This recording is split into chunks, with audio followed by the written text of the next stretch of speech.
News of மன்னாரின் இரவு நேர பிரதான செய்திகள். முதலில் தலைப்புச் செய்திகள். தமிழரசு கட்சியிலிருந்து நீக்கப்பட்ட அரியநேந்திரன் எம்.ஏ. சுமந்திரன் கடிதம் அனுப்பியதாக தகவல்.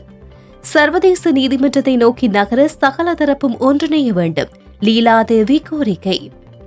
பேருந்து கவிழ்ந்ததில் சாரதி பலி, 8 பேர் படுகாயம். ஜனாதிபதி நடைபயிற்சியில் கவனம் செலுத்தாது மலையக மக்களின் பிரச்சினைகளை தீர்க்க வேண்டும், துமிந்த நாகமுவ காட்டம்.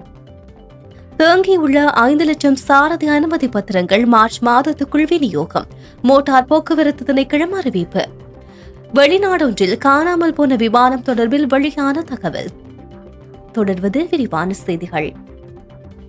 இலங்கை தமிழரசு கட்சியின் முன்னாள் நாடாளுமன்ற உறுப்பினர் ப. அரியநேந்திரன் கட்சியிலிருந்து நீக்கப்பட்டுள்ளதாக கட்சியின் நாடாளுமன்ற உறுப்பினர் ஞானமுத்து ஸ்ரீநேசன் உறுதிப்படுத்தியுள்ளார்.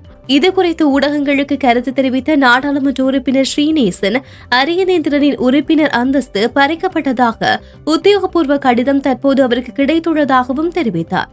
முன்னாள் நாடாளுமன்ற உறுப்பினர் அரியநேந்திரனின் விவகாரத்தில் ஒரு முக்கிய விடயம் தற்போது தெரிய வந்துள்ளது. அவர் கட்சியிலிருந்து நீக்கப்பட்டதாக தெரிவிக்கும் கடிதத்தை கட்சியின் பதில் பொதுச் செயலாளர் எம்.ஏ. சுமந்திரன் அனுப்பி வைத்துள்ளார். இதற்கு முன்னர் இவ்வாறான கடிதங்கள் எதுவும் அவருக்கு அனுப்பப்படவில்லை எனவும், கட்சியின் அரசியல் குழு கூடியெழுத்த தீர்மானத்துக்கு அமைவாகவே இந்த கடிதம் அனுப்பப்பட்டதாகவும், அந்த கடிதத்தை தான் நேரில் பார்த்ததாகவும் ஸ்ரீநேசன் தெரிவித்தார். கடந்த ஜனாதிபதி தேர்தலில் தமிழ் பொது வேட்பாளராக போட்டியிட்டமை தொடர்பில் அரியநேந்திரனின் விளக்கம் கோரப்பட்டிருந்த நிலையில் தற்போது அவர் கட்சியிலிருந்து உத்தியோகபூர்வமாக நீக்கப்பட்டுள்ளதாக செய்திகள் வெளியாகியுள்ளது. இது தமிழரசு கட்சிக்குள் நிலவும் உட்கட்சி மோதல்கள் மற்றும் ஒழுங்கற்ற நடவடிக்கைகள் குறித்து விவாதங்களை மீண்டும் அரசியல் களத்தில் தோண்டியுள்ளது. இலங்கையில் மோதல்களின் போதும் அதன் பின்னரும் இடம்பெற்ற பாலியல் வன்முறைகள் உள்ளிட்ட மனித உரிமை மீறல்கள் திட்டமிட்டு நிகழ்த்தப்பட்டவை எனவும் ஐக்கிய நாடுகள் மனித உரிமை உயர்ஸ்தானிகர் அலுவலகத்தின் புதிய அறிக்கையின் மூலமாக நிரூபணமாகியிருப்பதாக வடக்கு கிழக்கு வலிந்து காணாமலாக்கப்பட்டோரின் உறவினர்கள் சங்கத்தின் செயலாளர் லீலாதேவி தெரிவித்துள்ளார். இதுவரை காலமும் பல்வேறு தரப்பினரால் மறக்கப்பட்டு வந்த உண்மைகள் தற்போது உலகிற்கு வெளிச்சமிட்டு காட்டப்பட்டுள்ளதாகவும் சுட்டிக்காட்டிய அவர், இந்த அறிக்கையை அடிப்படையாக கொண்டு அடுத்த கட்ட நடவடிக்கைகள் குறித்து அனைத்து தரப்பினரும் ஒன்றிணைந்து ஆராய வேண்டும் என வலியுறுத்தினார்.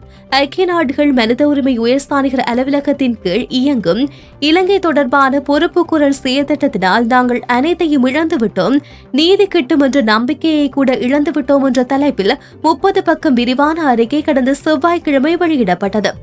இலங்கையில் இடம்பெற்ற பாலியல் வன்முறை தற்செயலானவை அல்ல என்றும், அவை மேலாதிக்கத்தை நிலைநிறுத்தவும் சமூகங்களை ஒடுக்கவும் அச்சத்தை வேரூன்றவும் செய்யும் முறையாக கட்டமைக்கப்பட்ட ஒரு ஆயுதமாக பயன்படுத்தப்பட்டது என்றும் அந்த அறிக்கையில் அதிர்ச்சி தகவல் வெளியிடப்பட்டன. இந்த அறிக்கையை வரவேற்றுள்ள ஸ்ரீலீலாதேவி, உலகளாவிய ரீதியில் பல நெருக்கடிகள் நிலவும் சூழ்நிலையில் ஐக்கிய நாடுகள் சபை தமது பிரச்சினைகளை மறந்துவிட்டது என்று கருதிய வேளையில் இந்த அறிக்கை தமக்கு ஆறுதலையும் நம்பிக்கையும் அளித்திருப்பதாக குறிப்பிட்டுள்ளார்.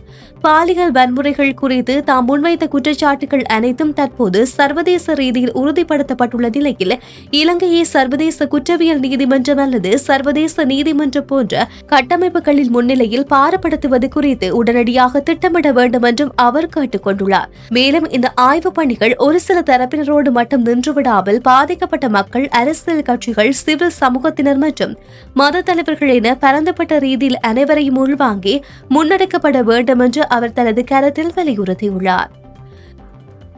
கொழும்பிலிருந்து வெளிமடை நோக்கி சென்ற தனியார் பயணிகள் பேருந்து இன்று காலை ஹல்துமுல்ல ஊவா தென்னன நயமிந்த பகுதியில் சாலையை விட்டு விலகி ஒரு பாறையில் மோதி சாலைகள் கவிழ்ந்ததில் ஓட்டுநர் உயிரிழந்தார். இந்த சம்பவத்தில் ஒரு பெண் மற்றும் ஒரு சிறு குழந்தை உட்பட 8 பேர் காயமடைந்துள்ளனர் என்று ஹல்துமுல்ல போலீசார் தெரிவித்துள்ளனர்.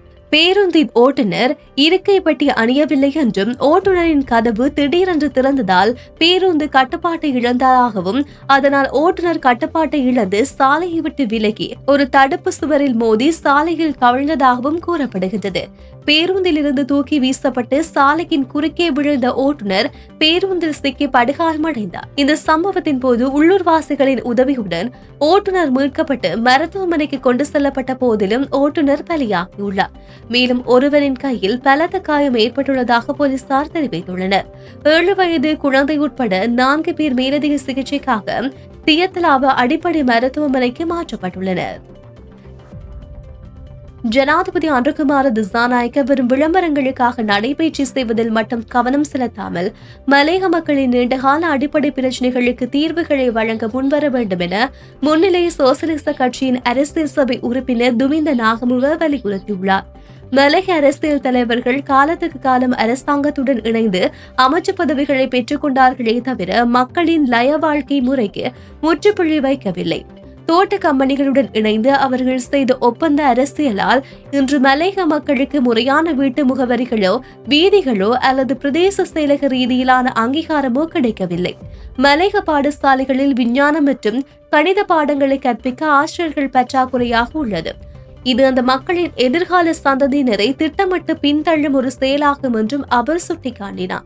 தோட்ட தொழிலாளர்களுக்கு 10 பேஷ் காணி வழங்குவதாக கூறப்படும் வாக்குறுதிகள் மக்களை ஏமாற்றும் செயலாகும். 1972 ஆண்டு காணி சீர்திருத்த சட்டத்தின் அடிப்படையில் ஒவ்வொரு குடும்பத்தினருக்கும் தலா 20 பேஷ் காணி உரிமையை அரசாங்கம் சட்டப்பூர்வமாக வழங்க வேண்டும். அதற்கு இந்திய அரசாங்கத்தின் நிதியுதவிக்காக காத்திருக்க தேவையில்லை என அவர் குறிப்பிட்டார். தேசிய மக்கள் சக்தி அரசாங்கம் ஆட்சிக்கு வருவதற்கு முன்னர் அம்பிகா சாமுவேல் போன்றவர்களை காட்டி பல வாக்குகளை வாங்கியது. ஆனால் இப்போது அதிகாரத்துக்கு வந்த பிறகு மலையக பிரச்சனைகளை அவர்கள் கண்டுகொள்வதாக தெரியவில்லை. மலையக தமிழ் மக்கள் ஒரு தனித்துவமான தேசிய இனமாக அங்கீகரிக்க வேண்டியது அவசியம். மலையக மக்களின் அபிலாஷைகளை ஒன்றெடுப்பதற்காக பல்வேறு சிவில் அமைப்புகளை ஒன்றிணைந்து இந்த ஆண்டில் பாரிய போராட்டம் ஒன்றை முன்னெடுக்க திட்டமிட்டுள்ளதாகவும் துமிந்த நாகமுவ எச்சரிக்கை விடுத்துள்ளார். சாரதிய அனுமதி பத்திரங்களை அச்சிடுவதற்கான அட்டை பற்றாக்குறை காரணமாக நீண்ட காலமாக விநியோகிக்கப்படாமல் தேங்கி கிடந்த சுமார் 5 லட்சம் சாரதி அனுமதி பத்திரங்கள் எதிர்வரும் மார்ச் மாதத்துக்கு முன்னர் முழுமையாக வழங்கி முடிக்கப்படும் என மோட்டார் போக்குவரத்து திணைக்களம் அறிவித்துள்ளது. கடந்த காலங்களில் ஏற்பட்ட அட்டை தட்டுப்பாட்டினால் நிரந்தர அனுமதி பத்திரங்களை வழங்குவதில் சிக்கல் நிலவியதுடன் விண்ணப்பதாரர்களுக்கு இடைக்கால நடவடிக்கையை தற்காலிக அனுமதி பத்திரங்களோ வழங்கப்பட்டு வந்தன. தற்போது அச்சிடுவதற்கு தேவையான அட்டைகள் இறக்குமதி செய்யப்பட்டுள்ள நிலையில் நிலுவையில் உள்ள அனுமதி பத்திரங்களை அச்சிடும் பணிகள் துரிதப்படுத்தப்பட்டுள்ளன. இந்த விநியோக செயல்முறை குறித்து மோட்டார் போக்குவரத்து ஆணையாளர் நாயகம் கமல் அமரசிங்குக்கு கருத்து தெரிவிக்கையில் அச்சிடப்படும் சாரதி அனுமதி பத்திரங்கள் அனைத்தும் தபால் திணைக்களம் ஊடாக விண்ணப்பதாரர்களின் வீட்டு முகவரிக்கு நேரடியாக அனுப்பி வைக்கப்படும் என குறிப்பிட்டார். தற்போது வெரகவில் உள்ள பிரதான அலுவலகம், ஹம்பாந்தோட்டை மற்றும் அனுராதபுரம் ஆகிய இடங்களில் அமைந்துள்ள பிரதான மத்திய நிலையங்கள் என 3 இடங்களில் அச்சிட்டு பணிகள் மும்முரமாக நடைபெற்று வருகின்றது. மார்ச் மாத இறுதிக்குள் நிலுவையில் உள்ள அனைத்து அனுமதி பத்திரங்களும் உரியவர்களிடம் ஒப்படைக்கப்படும் என திணைக்களம் மேலும் தெரிவித்துள்ளது. 11 பேருடன் காணாமல் போன இந்தோனேஷியா விமானத்தின் சிதைவுகளை இந்தோனேஷிய அதிகாரிகள் கண்டுபிடித்துள்ளனர். தெற்கு சுலவேசியில் உள்ள புலஸ்தருன் மலையில் இந்த விமானத்தின் சிதைவுகள் அதிகாரிகளால் கண்டுபிடிக்கப்பட்டுள்ளது. விமானத்தின் சிதைவுகள் கண்டுபிடிக்கப்பட்டாலும் அதில் இருந்தவர்கள் பற்றிய தகவல்கள் இன்னும் வெளிப்படவில்லை. மேலும் அவர்களை கண்டுபிடிக்க இந்தோனேஷிய அதிகாரிகள் சிறப்பு தேடுதல் நடவடிக்கையில் ஈடுபட்டு வருகின்றனர். இந்த விமானம் இந்தோனேஷியா கடல்சார் விவகாரம் மற்றும் மீன்வள அமைச்சகத்துக்கு சொந்தமானது என்பது தெரிய வந்துள்ளது. ATR 45-500 என்ற இந்த விமானம் நேற்று காணாமல் போனது. குறித்த விமானம் காணாமல் போன தருணத்தில் அதில் 11 பேர் பயணம் செய்திருக்கின்றார்கள். இந்தோனேஷியாவின் மக்காஸ்தா நகருக்கு அருகில் குறித்த விமானம் காணாமல் போனதாக அறிவிக்கப்பட்டுள்ளமை குறிப்பிடத்தக்கது.